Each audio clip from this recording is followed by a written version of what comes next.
Hello friends, today we are making almond halwa, badam halwa. Badam, which is known for ages for its nutritional benefits and the warmth that they provide. So this winter it's a must try recipe. Let us see the recipe. I had soaked 1 cup of almonds overnight, or if you are in a hurry you forgot to soak, then what you can do is you can soak for 10 minutes in boiling water, or still easier is you boil them for 2 minutes. So now I have to skin them.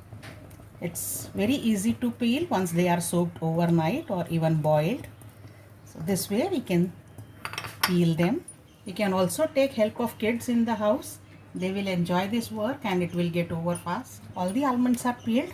Now I am adding them to a grinding jar.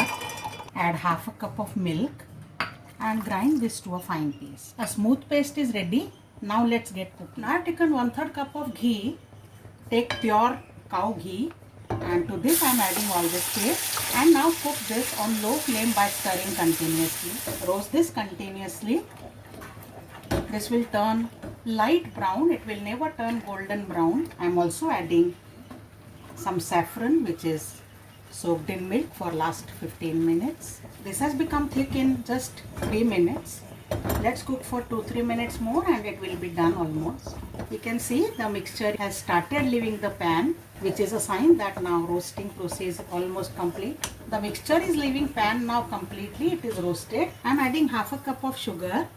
You can add little more if you like more sweet. Mix and let this get dissolved. Also I am adding a pinch of cardamom powder. The halwa is ready. Now let's plate. The badam halwa is ready. Garnish this with some chopped pistachio nuts. You can even use slivers of almonds if you like, but I prefer it with pistachio. So do try this recipe friends and enjoy this healthifying recipe throughout this winter. I'll see you with more recipes. Bye for now.